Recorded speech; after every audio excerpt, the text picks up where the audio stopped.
Hi, my dragons. Welcome to my den. So today is, I'm making this recording for Friday, the 23rd, I believe. And so now we're going to start to get into some of the stuff in Intro to Research Methods.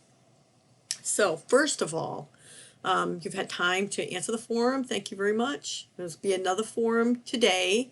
So please make sure you fill that out for attendance so that your financial aid and scholarships and stuff aren't affected by you not being in class. So we're using the forum as an attendance, just as a reminder.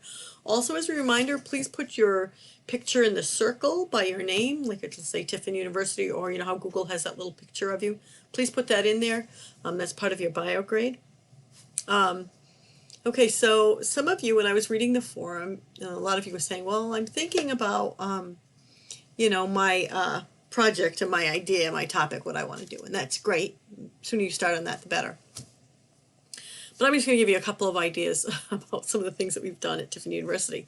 I don't want you to think that you have to necessarily do something that's really super legal or super criminal justice. You can, if that's what you want to do, if you have an interest in policing or police psychology or people's knowledge about the Constitution or whatever it is, you can do that. That's totally fine. But students have done research, fun research, good research on all kinds of things. And I just want to give you an example of some of the things that people have done in the past that, you know, maybe weren't related to criminal justice, but were still good to do. The point of the class is for you to generate data and to learn how to analyze data and write up a good report, do a good presentation. So it doesn't necessarily have to be about criminal justice, but I'm going to give you some ideas about that as well. So I'm going to start with the great peanut butter study of Tiffin University. So I had these guys who were on the baseball team, and they wanted to do this big study because they were just coming back from a game, sitting on the bus, and they were eating peanut butter and jelly sandwiches. And so they were sharing their sandwich, and one guy goes, hey, this is pretty good peanut butter. What kind of peanut butter is it? And the kid says, well, it's the best peanut butter. It's Jif. And the other kid is like, well, that's not the best peanut butter. My parents always used Skippy. And that one's the best peanut butter. And so they got into this little war, the four of them. So they decided, we're going to do a taste test study to see which the majority of people at Tiffin University thought was the best peanut butter. So they came to with the idea, and they said, you know, choosy mothers choose Jeff. That's the best one. And we're going to see which one most of the people pick. So they set up a time, I think it was over a week, where they had peanut butter. People could come in and test, and they had a rating scale and things like that. And the rating scale was how they generated the data. So that was really kind of interesting.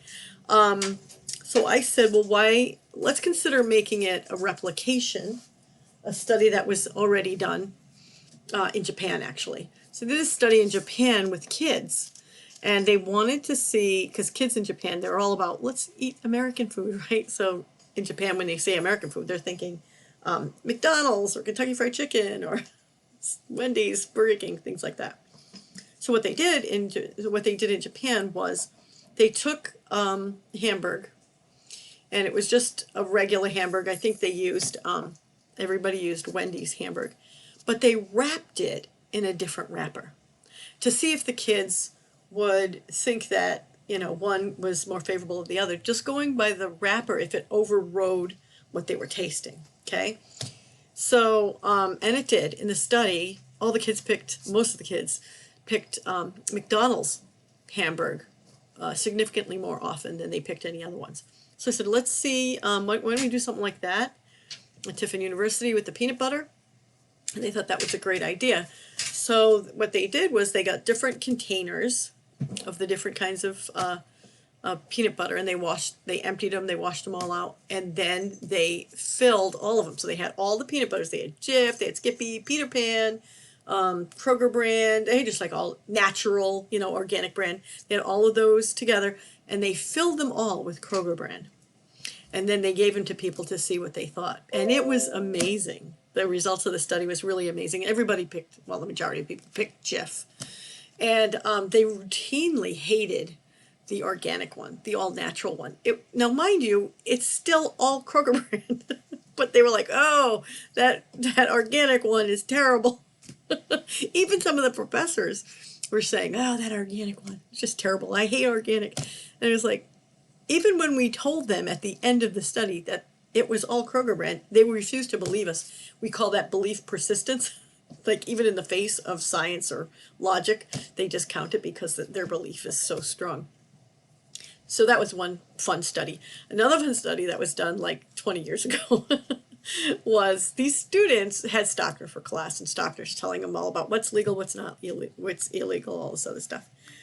So they wanted to know if what people thought was legal when it came to money. So like if I have a ripped dollar bill, if my color my dollar bill, if it's all crumbled up, all of those kinds of things. Can I buy stuff with a damaged bill? So they went to Stockner, and they were looking at what is considered legal tender.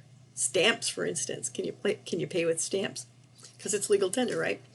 So what they did was they went to businesses all over Tiffin, the city of Tiffin, and someone was videotaping, and then they were passing off colored money, ripped money, taped back together money, all of this kinds of stuff, and looking to see the thing that they were measuring was, did the business allow them to pay with their damaged money? So that was a really fun one, and they really got some interesting reactions.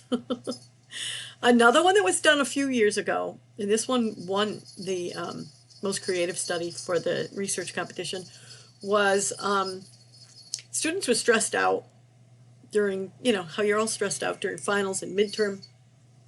And they were saying, well, if we offered an outlet for students, would they engage in that outlet? And if so, who would be more likely? So they call it the Great Hopscotch Study. So what they did was, during midterms, they made a hopscotch outside of Gilmore. And they were seeing who would, on their way into Gilmore, actually do the hopscotch, okay? And they were making note of, was it a male, was it a female, what was their racial makeup, what was their age, they freshman, sophomore, junior, senior, all of those kinds of things. And that yielded some really interesting and what we call counterintuitive findings, like ones you don't really expect. Maybe you would expect younger students to do it, and then they also gave them a stress scale to see if them doing the hopscotch was actually related to the stress they thought they had. So we found out that the African American male athletes were the ones most likely to be doing the hopscotch, which was very cool. And of course, they had to break it to them that, hey, you've been in a study, can we use your data? So that went on really, really well. So that was another fun one.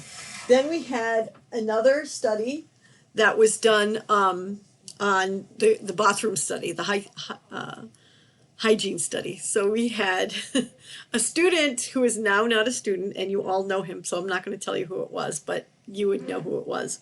He was a student of mine at the time. And we were talking in class about, hygienic concerns. This would be a good study in COVID. And he was saying things like, guys in the bathroom, they go to the bathroom, they don't wash their hands afterwards, and then they just take off. And the women were, of course, grossed out. Like, ew, gross. So they decided to do this study. So it was a guy and a gal, okay? Two guys and two gals. They wanted to see whether males were cleaner than females, and did it vary by race. So you had African American male, Caucasian male, African American female, Caucasian female, and all they were doing was counting who washed their hands after using the bathrooms. That required them to hang out in the bathroom. This is a deception study. And watch. So they're in a stall, and they're watching and counting how many people washed their hands, and if they were male or female or whatever. And those results were really interesting. And of course, those were counterintuitive too, because again, the African American males were the ones who were the most hygienic. Okay. So it was counterintuitive because we thought, because the student had said, oh, guys are, they don't wash their hands, but really they do. So they had an effect for gender.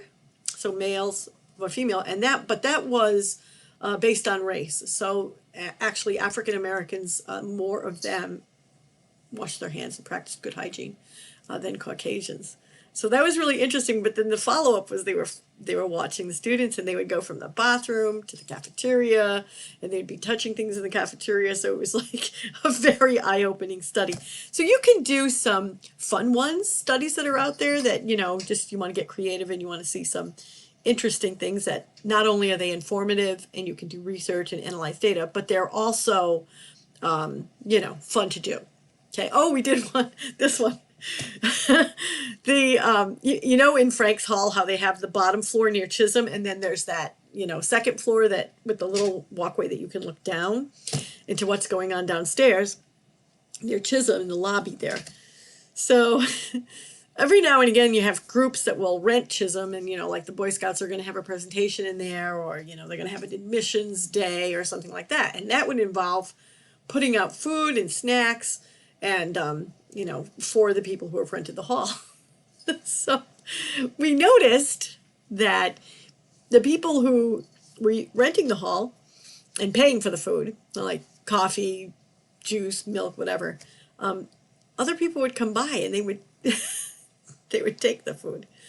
So we were interested in seeing, some students were interested in seeing, like, do people respect that the hall is being rented and then they don't eat that food, walking by and saying, well, that's not for me, that's for the people in the hall? Or would they help themselves? Who the biggest culprit was that stole the food that wasn't meant for them? That's right, the faculty. So that was a very interesting study as well. So yeah, you can do some fun things.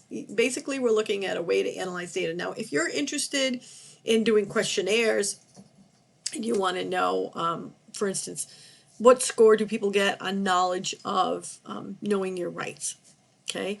And you're going to do males versus females, or, freshman versus senior, or, undergrads versus grad, or whatever you're going to do. You can do that too, and that's always a really good and easy way to do research. You get data from the questionnaires, so that's really useful. Or you could do an application study. One study that a couple of people have done is knowledge of sex offenders and attitude towards sex offenders. So that would be giving out two questionnaires, one that measures the knowledge that you have about sex offenders, and the other that's looking at people's attitudes towards sex offenders, to see if the more you know, do you have the more favorable, or is it the more you know, you have the least favorable attitude about sex offenders? So those are the kinds of things that you can do that are CJ oriented. You could do that with knowledge of mental health, knowledge of the Constitution, or just anything. So get those ideas out there, start thinking of things, watch TV. There might be some fun things that you watch on TV, like, why does that happen? And then, if you have an idea, just tell me what the idea is, and then we can figure out how to measure it. Okay, so I just wanted to start the first class off with telling you about all the different options that are there for you, some of the fun ones, some of the creative ones, and then some of the more traditional ones, okay? So I'm going to stop this first part here, and then we'll go into the lecture, okay? So I'll pick it up in part 2.